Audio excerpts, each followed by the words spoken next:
பேதுரு மறுதலித்துக் கொண்டிருந்த போது, மூன்றாவது முறை மறுதலித்து சபிக்க துவங்கும் போது அப்படியே திரும்பி பார்க்கிறார். அவன் பார்க்கும்போது இயேசு அவன் அப்படியே பார்க்கிறார். அவன் சபிக்க துவங்கினது அவன் முகத்தை அப்படி திரும்பிட்டு போகல இயேசு. அடுத்து அவன் கண்ணை மூட போறாங்க. ஆனா அந்த நேரத்தில் பேதுரு ஒரு பார்வை பார்த்தாரு பாருங்க. அந்த பார்வை பார்த்ததும் பைபிள் சொல்லுகிறது, பேதுரு மனம் கசந்து அழுதான். ஆண்டவரே, இப்படி மறுதலிச்சு நான் சபிச்ச பிறகும் நீங்க உங்க முகத்தை திருப்பாம இன்னைக்கு நீங்க என்ன பாக்குறீங்க ஆண்டவரே. ஹல்லேலூயா. அதே பார்வை இந்த காலை நேரத்துல உன்னை பார்த்து கொண்டிருக்கிறது. ஆமென். இந்த மனம் கசந்து அழுத அந்த பேதுரு, அதே பேதுரு திரும்ப கர்த்தர் அழைத்து அவருக்காக அதிகமாய் பயன்படுத்த பாத்திரமாய் கர்த்தர் எடுத்து நிறுத்துறது போல இன்னைக்கு அந்த பார்வைக்கு முன்பாய் நீ உண்மையாய் அர்ப்பணித்து மனம் கசந்து, ஆண்டவரே உங்க பார்வையில நான் என்ன விட்டு கொடுக்கிறேன், விட்டு கொடுப்பாயானா இந்த அர்ப்பணிப்பு உன் வாழ்க்கை ஆர்ப்பரிப்பாய் மாற்றும். எத்தனை பேர் நம்புறீங்க இந்த அர்ப்பணிப்பு என் வாழ்க்கை ஆர்ப்பரிப்பாய் மாற்றும்னு சொல்றவர்? அந்த பேதுருவை பார்த்து அதே பார்வை இன்னைக்கு ஒன்ன பார்க்குது. நீ உண்மையாய் அர்ப்பணிப்பாயானால் அது உனக்கு ஃபீல் ஆகும். அவர் உன்னை பார்க்கறது ஃபீல் ஆகும். உன்னை பார்த்துட்டு இருக்கிறது ஃபீல் ஆகும்.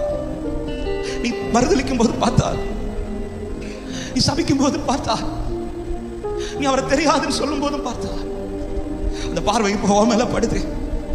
அந்த பார்வையில் நீ மனம் கசந்து உன்னை விட்டு கொடுப்பாயானா பேதுருக்கு திரும்ப ஒரு வாழ்க்கை இருந்தது போல, பேதுருக்கு திரும்ப ஒரு துவக்கம் இருந்தது போல. அன்பு தம்பி, அன்பு தங்கச்சி, என் மகனே, என் மகளே, நான் உன்னை மறக்கல, நான் உன்னை பார்க்கறத திருப்பல. இன்னைக்கு என் கண்ணு ஒன்னதான் தேடுது, என் கண்ணு ஒன்னதான் பார்க்க விரும்புது. நீ வரமாட்டியா? ஓகே, நீ மறுதலிச்சுட்ட, என்ன சபிச்சுட்ட, பரவாயில்லப்பா, நீ வா, எனக்கு நீ வேணும், எனக்கு நீ வேணும். இந்த பார்வை விட்டுட்டு நீ எங்க போனாலும் பேதுருவே, உன்னால நிற்க முடியாது பேதுருவே. இந்த பார்வை விட்டுட்டு நீ மீன் பிடிக்க தெரிஞ்சவனாய் நீ படகை கொண்டு போனாலும் உன்னால வலைய கூட போட முடியாது பேதுருவே. இந்த பார்வையை பார்க்கப்பட்டதானால் இந்த பார்வைக்கு உன்னை விட்டு கொடு, இந்த பார்வைக்கு உன்னை விட்டு கொடு. விட்டு கொடுத்து நீ புறப்பட்டு பார். ஆமாம், இதுவரை நீ செய்யாத காரியங்கள், இதுவரை நீ பார்க்காத பெரிய காரியங்கள் உன்னை கொண்டு கர்த்தர் செய்ய வைக்க போகிறார். அன்று கிதியோனை பார்த்து புறப்பட பண்ணினவர், அன்று சவுலை பார்த்து புறப்பட பண்ணினவர், அன்று பேதுருவை பார்த்து புறப்பட பண்ணினவர், இதோ இந்த காலையில் உன்னை பார்த்து புறப்பட வைக்க போகிறார். பேதுரு மறுதலித்துக் கொண்டிருந்த போது, மூன்றாவது முறை மறுதலித்து சபிக்க துவங்கும் போது அப்படியே திரும்பி பார்க்கிறார். அவன் பார்க்கும்போது இயேசு அவன் அப்படியே பார்க்கிறார். அவன் சபிக்க துவங்கினது அவன் முகத்தை அப்படி திரும்பிட்டு போகல இயேசு. அடுத்து அவன் கண்ணை மூட போறாங்க. ஆனா அந்த நேரத்தில் பேதுரு ஒரு பார்வை பார்த்தாரு பாருங்க.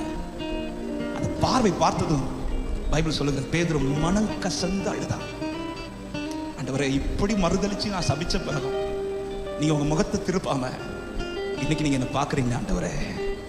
ஹல்லேலூயா. அதே பார்வை இந்த காலை நேரத்துல உன்னை பார்த்து கொண்டிருக்கிறது. ஆமென். இந்த மனம் கசந்து அழுத அந்த பேதுரு